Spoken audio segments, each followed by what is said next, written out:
The Nations League returns here with Spain versus Switzerland. It's a really good fixture, this one. Both teams have already played a one friendly each before this. Switzerland got a 2-1 defeat against Croatia, and Spain played out that 0-0 draw against Portugal, which you guys would have seen on this channel here with the preview and review of that match. Check it out if you missed it. But we're back here with the competitive international football. It's the Nations League. It's Spain, who currently sit top of our group. We're going to be taking on Switzerland here, who currently sit bottom. But it is a really good group. It's a really balanced group. It's great to see the Nations League back. I'm a big fan of the tournament. It's really competitive. You know, it gets the international squads more used to playing with each other in a competitive manner, not just random friendlies and qualifiers against really low-ranked nations. Now it's a competitive format. It's a well-balanced group. We've got here, you know, Germany, Ukraine also in it. And for Spain, a victory tomorrow night is absolutely crucial if we want to be getting top of this group, if we want to get through to those Nations League finals, which Switzerland did actually last time out. So we're playing against someone here who knows how to get there. So it's going to be a good game. It's a really well-balanced group, like I say, and it should be a good fixture, guys. You know, it's a tough group. It's competitive international football. It's an important game for Spain. So let's get on to the match review. And this game will be coming to us live from the Alfredo Di Stefano Stadium in Real Madrid, of course. That's their new stadium almost, their new temporary home ground anyway, and they've played a lot of their fixtures there towards the end of the last season and also the start of this season. And it does look like for the national team, that's where most of our fixtures are going to be played. It's an evening fixture again, 7:45 UK time, 8:45 PM local time over there in Spain, an hour ahead to England. And of course, you know, most of our games are there now, really. It's the Real Madrid home ground almost now. You know, not the biggest stadium, but I think that because of COVID, really, and whatnot, it's just easier to put our games there. That's what it looks like anyway. So we are going to be playing against Switzerland there. It's where we recently beat Ukraine 4-0, so we will be comfortable playing in it. But let's actually start with ourselves here in Spain. Well, we started the Nations League pretty well. A draw away to Germany is not bad, especially the manner we got it in. A last-minute equaliser is always welcome. And then a crushing victory at home to Ukraine was certainly a fine start for Luis Enrique's team. And now we face Switzerland at home, guys, then Ukraine away. And I was really bashing at home last international break just how important it is to get 2 wins in these fixtures. We've drawn to Portugal, we've rested some players. Now it's time to come back here. Switzerland at home has to be 3 points. Ukraine away has to be 3 points, and they're not easy games. They really aren't, guys. These are sort of fixtures that are not easy at all, and I just want to challenge this team to go out and get those victories. There'll be 2 massive victories, and I'm confident we can do it.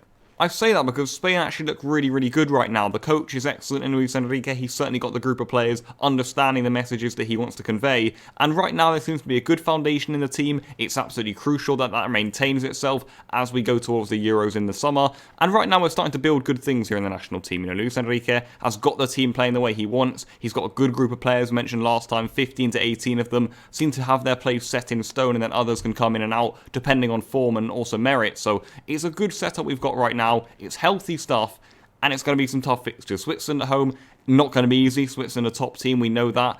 They've got some big results against big teams recently. You know, we saw they got a draw against Germany last time out in the national team break. So, you know, they have quality. They're a good side. Ukraine away, you know, I know we beat them 4-0, but they also have been a really good team of late. I remember they topped the group against Portugal, who we struggled with against them on Wednesday evening. So Switzerland and Ukraine, both great teams, and Germany speak for themselves really with the quality they've got. So it's a good group, guys, and right now we're doing really well, and I want to go and top this group. So getting a victory tomorrow night is massive. If we see the same good signs, the same intensity, the same desire on the ball from Luis Enrique's team, I think we can get it. We're missing a few key players. I'm thinking of the likes of Carvajal, Thiago in midfield is the main one for me. And also, I just think we're lacking a number 9 maybe. And of course, Fabian Ruiz isn't going to be there either. So there are a few players missing. Certainly, we could have done with them in these fixtures, but they're not going to be there. We've got good players to replace them. So let's get on to my lineup, actually, my predicted lineup or my favourite lineup.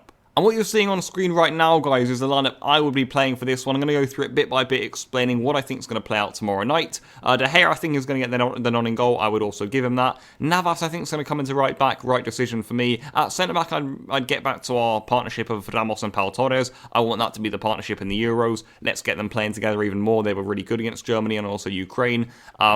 However, I can see either one of Diego Llorente or Eric Garcia getting the nod for this one, just because they were really good against Portugal, and I think Luis Enrique would probably want to keep one of them in next to Ramos, but let's see how that one pans out.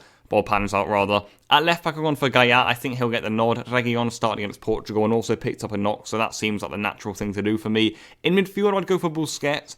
Don't be surprised to see Rodri out there. I think Luis Enrique is a big fan of Rodri, but I think Busquets actually had a good game against Portugal, so I'm going to put him in there. And in midfield, I'd go for Ceballos and Merino. I don't think this is going to be the midfield. I can see Rodri starting, and I can also see Sergio Canales starting. I think he's going to get another start. I thought he was good against Portugal, and I think Luis Enrique has been impressed with him. He can definitely link the midfield and attack, so I think the Betis man is probably going to start this one, but I think playing Busquets, Ceballos and Merino probably gives us the best chance of winning this match, but honestly, Luis Enrique knows a lot more than me, and he seems to have the national team under control, so I'll back whatever decision he goes out and makes in that midfield. And up front, it's all up for grabs, really. I think Ansu Fati will start. And I get the feeling that Ferran Torres will also start. Both Ferran and Ansel didn't play a single minute against Portugal. That tells me that he's massively resting them for this fixture. He thinks this fixture is really important, which I completely agree with. We want to be top in this group. We want to be winning this tough game. So those two for me on either wing, they can damage Switzerland. They really can. If they're playing a low block, they have pace. They can beat players. But honestly, guys, we've got Oyarzabal, who I think can start. We've got the likes of Rodrigo Moreno, who I think can start on the wings. And also Adama Traore, I think this guy is certainly in contention for a start. So, honestly, it's a lot of places up for grabs right now in the national team. So we don't really know, but this is what I would go for. And up front, I've gone for Gerrard. I just think that he's better than the other Moreno right now. I think I rely on him more up front. He's on good goal-scoring form constantly in La Liga for Villarreal. I think Rodrigo's probably going to play. I really do. And like I mentioned, Adama or Oyarzabal is certainly going to be in contention also, but I'd go for Gerrard. I like him up front. It's not ideal, it really isn't for Spain, but in terms of the fact that we don't really have an out-and-out number 9 right now, I'd probably go with him. Let's move on to Switzerland now then. Once more, good opposition. It is actually the case now with our internationals. We are facing tough opposition, and that's really good. I find that really, really good. I think it's healthy competition. I think it's super important, actually, to play competitive fixtures against good sides in the lead up to the Euro. So that's absolutely great. Switzerland, like I just mentioned, are certainly a good side. They really are. They lost to Ukraine last break. Probably unfortunate for them, but they just came straight back and they got a point against Germany last time out. So Switzerland are a good team. They actually got to the Nations League finals last time out in this tournament. So they are a good team, Switzerland, and they are going to challenge us. It's not going to be an easy game. They might sit deep, they might make things hard for us, and they definitely have enough quality in the final third to actually hurt us. So it's going to be a tricky game. It always is in these sorts of fixtures, and in a competitive format, it's going to be another great fixture. But it is fair to say that Switzerland are weakened for this clash, and I say that because Michael Lang's not going to be playing, and Barbu's not going to be there. You've got Abisher, who's not going to be there. Also, Brio Donaldo and Bolo's not going to be there. Ajeti's not going to be there. And neither are Stefan and Akanji. And I'm just listing the players there, and you football fans will know that most of those guys will be starting tomorrow night for Switzerland, but they're not going to be there. And let's be honest, guys, that considerably weakened Switzerland. I'm looking at Mbabu, Lang, Mbolo, Ajeti, Stefan, Akanji. I think a lot of these guys are going to be starting the game, or would have been starting the game tomorrow. So a few of them are missed out on technical reasons. A few are injured. I think there's a suspension in there also. There are some weird things going on, also like a COVID case. So there's all sorts of things going around like that right now, and we've got that sort of thing. We look at Fabian couldn't play, or Oyarzabal couldn't play, Thiago couldn't play, all because of COVID. So that's just the way it is right now, I suppose. But I think Spain, we're lucky enough to have really good options to come in. Maybe Switzerland, not so much. So they are weakened for this one. We have to take advantage of that. They're missing some really key players. When I show you their lineup in a minute, the base of their team is still pretty strong, but maybe they're missing some options. I don't know. I think we'll wait and see when I show you guys the possible lineup. One thing to note is that Shaqiri could be back, and that could be a little bit damaging for Spain if they want to play in a low block, if they want to hurt us when they have little space and, maybe on counter-attacks. Shaqiri could be key for that quality. But if we take a look at the setup, and I'll show you guys the lineup in a minute, Switzerland may actually set up in a back 3 or a back 5. It'll probably be a back 8, for most of the game, if we're being honest with ourselves. But I think Switzerland might try and stifle Spain here. They'll understand that it's away to Spain. It's a tough fixture. Luis Enrique's side are playing really good and fast football right now. They may just attempt to sit back and try and hurt us with some of their quality in the final third. Of course, they're missing some of that. Is Shaqiri going to start? And Bolo's not going to be there. And Barbo's not going to be bombing down the right-hand side or the left-hand side. So there are players missing for Switzerland, and that could hurt them in the game plan they want to execute. But I just think that in this sort of fixture, I think Petkovic is going to set them up in quite a low block.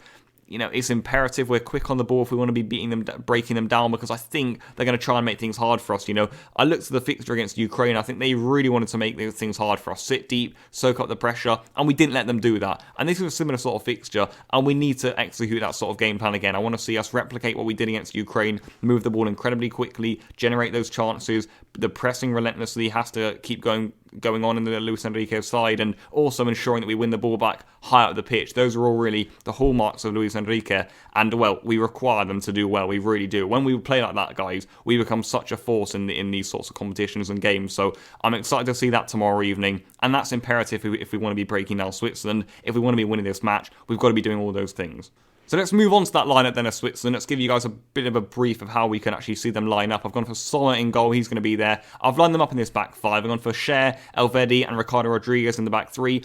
It's pretty solid. It really is for a national team. It's not bad at all. I've gone for Widmer and Benito as the two wing backs. You know, no point in us saying they're incredible international players, but they are solid bets for the wing-back positions. In midfield, they've got a solid duo of Xhaka and Zuba. We've got to make sure that Xhaka doesn't get too much time on the ball. He will pull the strings from them if he can, so Spain, I've basically got to make sure that the game is ours and not Switzerland's. Don't play into their game plan. Don't give them what they want. We've got to suffocate them. We've got to really get at them, play super quick, like I mentioned just there, and that's imperative to win the game. And then up front, guys, as well, I think Switzerland look weak. You know, I'm going to say this, and they're all going to go and score 2 each now, but I look at Fasnacht, and there's no point in me saying I've heard of him before, really. You look at Vargas on the wing and Seferovic up front, you know, okay players, but for Spain, really, we should be doing enough to stifle all of these guys, if I'm being honest with you. And this is where Switzerland can hurt themselves. Yes, they can set up in a good block. You know, Xhaka and Zuba can help out. Even Fasnacht and Vargas can almost create like a double wing back if they want. And that may be the case. But when they come out, how much are they going to hurt us? That's what I would say for Switzerland. You know, how much are you actually going to hurt us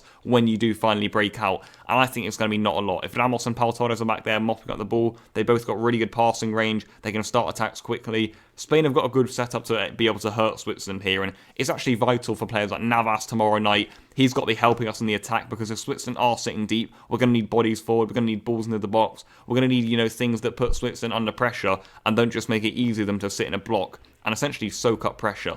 But that's where this match preview is going to be coming to an end, guys. I'm going to end with my prediction here, and I'm going to go for Spain 3, Switzerland 1. I can see this being a hard fixture, I really can. You know, we're not at our full strength, and I think especially Diago is probably a big miss in the midfield, but I'm confident we can win this. I really am. Switzerland, like I mentioned, are a weakened side. They are going to make things hard for us for sure, but if Luis Enrique and the players are really up for this, if we play our best football, we'll win this match. So I am confident. Let's go out there and get this massive 3 points. I'm going to be seeing you guys tomorrow, straight after the game. You know, it'll be up within an hour or so of full time. That'll be important for you guys to catch all the action, all the review immediately after the game finishes. So make sure you guys are there for that one. Should be a good fixture. I'll see you guys then. And until then, enjoy yourselves, watch the game, and goodbye.